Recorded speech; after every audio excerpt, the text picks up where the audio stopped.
पति पत्नी और वो शिक्षा प्रेरित कहानी। पति अभी नहा ही रहा था कि तभी फोन पर मैसेज टोन बजी। पत्नी मोबाइल के पास में ही खड़ी थी। उसका ध्यान फोन की तरफ गया। उसने सहज ही फोन उठाकर मैसेज पढ़ा। हाय गुड मॉर्निंग डियर, किसी बेबी का मैसेज था।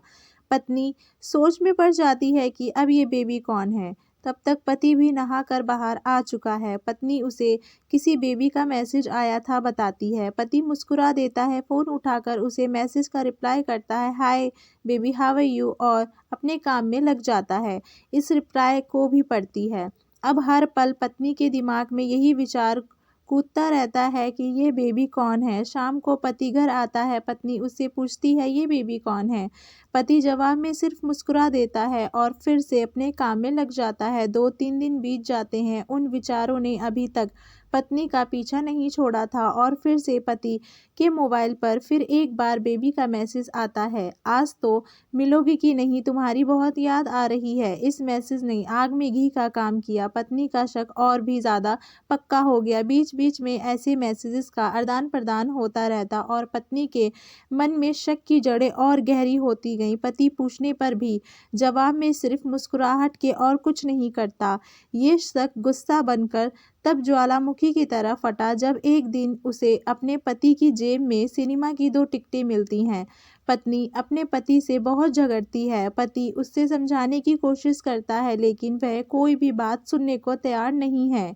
पति को भी उस पर गुस्सा आ जाता है और ये झगड़ा और भी ज़्यादा बढ़ जाता है। गुस्से में पति घर से बाहर निकल जाता है। पत्नी का गुस्सा पति से कई गुना ज़्यादा है। तुरंत वो अपना सारा सामान पैक करती है, एक चिट्ठी लिखती है कि मैं मायके जा रही हूँ हमेशा के लिए, और पति का घर छोड़कर चली जाती है। गुस्सा शांत होने पर जब पति घर आता है तो चिट्ठी पढ़कर उसके होश ही उड़ जाते हैं।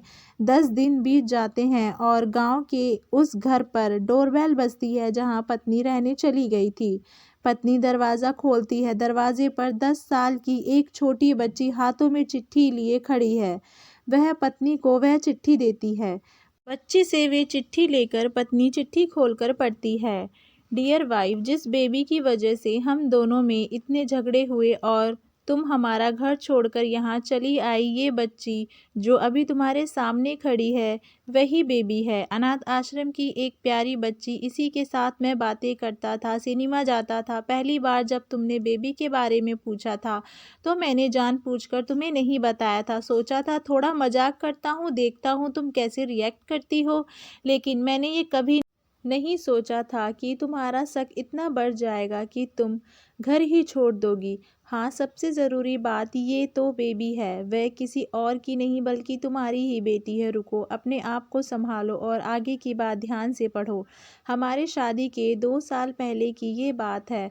तुम अपने कॉलेज में लास्ट ईयर में थी। तुम्हारे प्रोफेसर ने नोट लेने के बहाने तुम्हें बुलाया था और तुम्हारे चाय में नशीली दवा खिलाकर ना करने वाले काम किए थे। इसमें तुम्हारी कोई गलती नहीं थी, लेकिन कुदरत ने अपना काम किया और तुम्हारे पेट में इस बेबी को डाल दिया।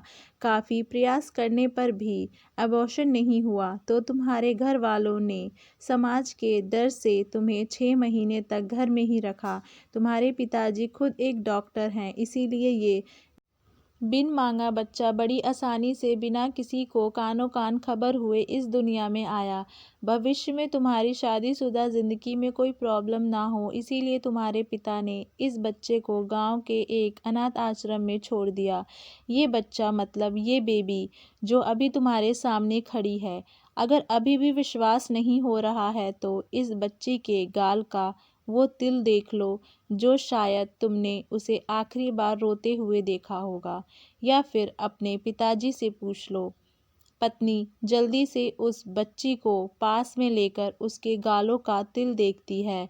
उसका मन भर आता है, उसकी आंखों में आंसू आ जाते हैं, लेकिन अभी भी चिट्ठी बाकी है, इसीलिए वे आगे पढ़ती है।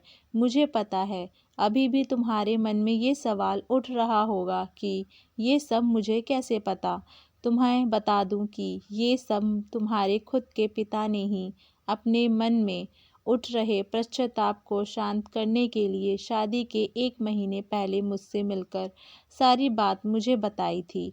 उन्होंने ये भी कहा था कि अगर मैं चाहूँ तो शादी से इनकार कर सकता हूँ। मैंने तो तुमको स्वीकार किया क्योंकि इस पूरी घटना में तुम्हारी कोई भी गलती नहीं थी और हमारी शादी हो गई।